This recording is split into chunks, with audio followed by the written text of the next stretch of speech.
반가 안녕하세요. 공기파 박용덕입니다. 2022년 제33회 공인중개사 시험 대비 기출타파 30회 34번 문제입니다. 실무가 좀 어렵죠. 선순위 저당권이 설정되어 있는 서울시 소재 상가입니다. 상가 건물임대차보호법이 적용된다고 했죠. 일정 규모 서울에서 9억 초과하면 적용이 안 되죠. 원칙적으로는.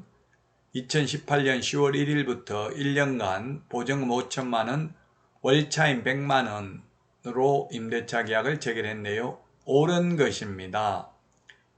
1번은 3기의 차임에게 이르도록 연체한 경우 해지할 수 있습니다.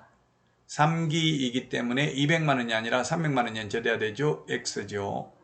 자, 그 다음에 2번 감액 청구는 상한선이 없습니다. 기간 제한도 없습니다. 증액 청구는 1년에 한 번밖에 못 올리고요. 5%밖에 못 올리죠. 그러나 감액 청구는 금액 상한선도 없고 기간 제한도 없습니다. 1년에 2번, 3번도 가능합니다. 자, 그 다음에 묵시적 갱신이죠. 3번은 2019년 4월 1일부터 8월 31일 사이에 을에게 갱신거절 또는 조건 변경을 통지하지 않는 경우에는 묵시적 갱신, 법정 갱신됩니다. 해지된 것으로 보는 게 아니고.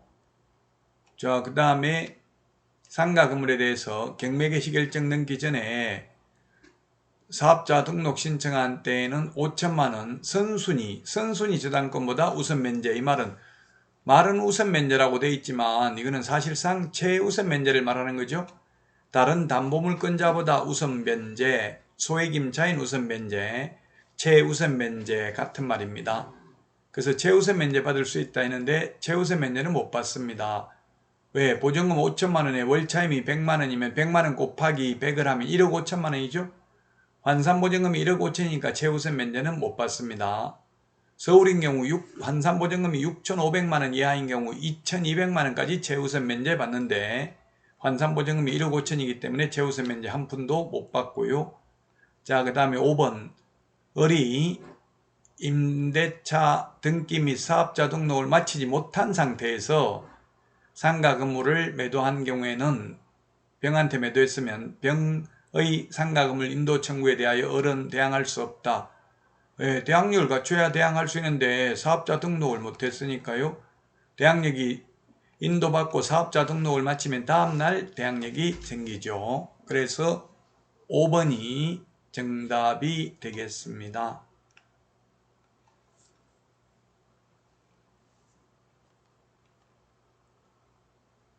자, 다음은 35번입니다. 분묘기지권에 대한 설명으로 틀린 것입니다. 틀린 것. 1번 분묘가 1995년도에 설치되었다 하더라도 장사 등에 관한 법률 시행일인 1월 13일 시행됐기 때문에 분묘기지권을 시효 취득할 수 없다 했는데 판례가 2001년 1월 13일 이전에 설치되었고 지금 현재 20년 넘었다면 비록 장사 등에 관한 법률이 시행될 당시에는 20년 안 지났다 하더라도 시효 취득을 한다는 게 대법원 판례의 입장입니다. 그래서 1번이 틀렸습니다. 시효 취득할 수 있습니다. 1995년도에 설치해가지고 지금 만약에 2020년 현재 20년이 지났다면 시효 취득을 합니다. 다만 2001년 1월 13일 장사 등에 관한 법률 시행 이후에 설치된 분묘는 분묘기지권 시효 취득할 수 없습니다. 자, 그 다음에 2번 암장되어 있어서 객관적으로 인식할 수 있는 외형을 갖추고 있지 않는 묘소는 분묘기지권 인정되지 않는다. 암장, 암매장 밑으로 푹 파고 묻어놓은 경우, 평장, 평평하게 묻어놓은 경우 이런 경우는 분묘기지권 인정되지 않죠. 3번 아직 사망하지 않는 사람을 위한 장래의 묘소, 가묘, 예장, 명당 자리 미리 잡아놔도 분묘기지권 인정되지 않습니다. 4번 분묘기지권을 시효로 취득하는 경우 분묘기지권자는 토지 소유자가 지료를 청구하면 그 청구한 날부터 청구한 날부터 지료를 지급할 의무가 있습니다. 시효지득의 경우에는 청구한 날부터입니다. 그러나 장이 땅에 묘를 설치해놓고 땅을 팔면서 묘 이장한다 안 한다 아무 말 하지 않아서 분묘기지권이 생긴 경우에는 분묘기지권이 성립한 때부터 지료를 지급해야 됩니다. 예를 들면 경매로 낙찰받았으면 낙찰자는 묘지 소유자에 대해서 곧바로 소유권을 취득하면서부터 지료를 달라고 할 수 있습니다. 자, 그 다음에 5번 분묘기지권의 효력이 미치는 지역의 범위 내라다 할지라도 기존의 분묘 외에 새로운 분묘를 신설할 권능은 포함되지 않는다. 예, 분묘기지권이란 이미 설치되어 있는 분묘를 봉제사하고 관리하는 데 필요한 범위 내에서 타인 토지를 사용할 수 있는 권리를 의미하는 것이지 새로운 분묘를 신설할 권능은 포함되지 않습니다. 자, 다음은 36번 문제입니다. 36번 부동산 실권리자 명의등기에 관한 법률이죠. 갑과 을은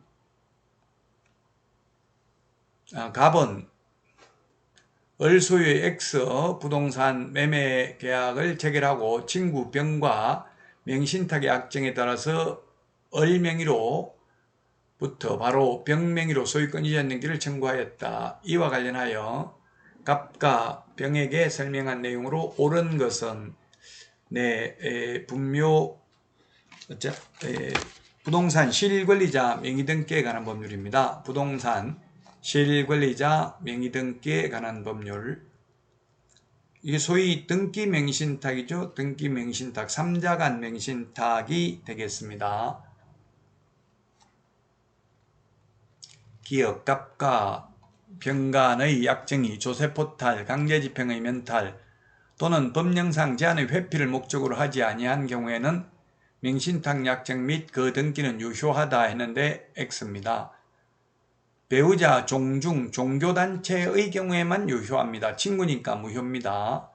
자, 그 다음에 수탁자가 수탁부동산을 제3자에게 처분해도 횡령죄가 성립하지 않습니다. 예, 이거는 니은은 맞네요. 니은은 맞습니다. 니은은 이게 지금 X로 오해할 수 있겠네요. 지우고 기억은 틀렸고 그 다음에 니은은 맞습니다. 횡령죄 성립하지 않습니다.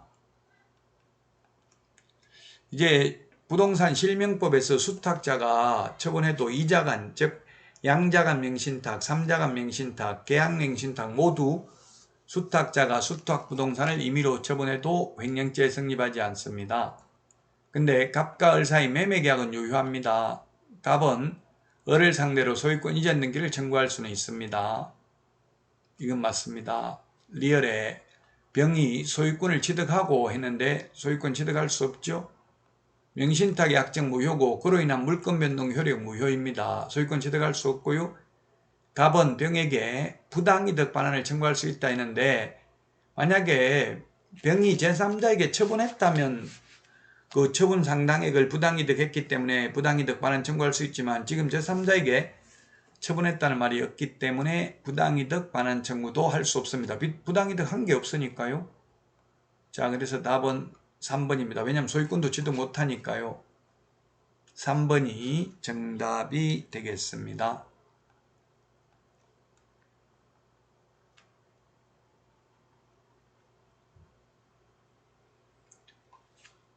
수고 많이 하셨습니다. 구독, 좋아요, 알림 설정 해주시면 감사하겠습니다. 다음 시간에 찾아뵙겠습니다. 안녕.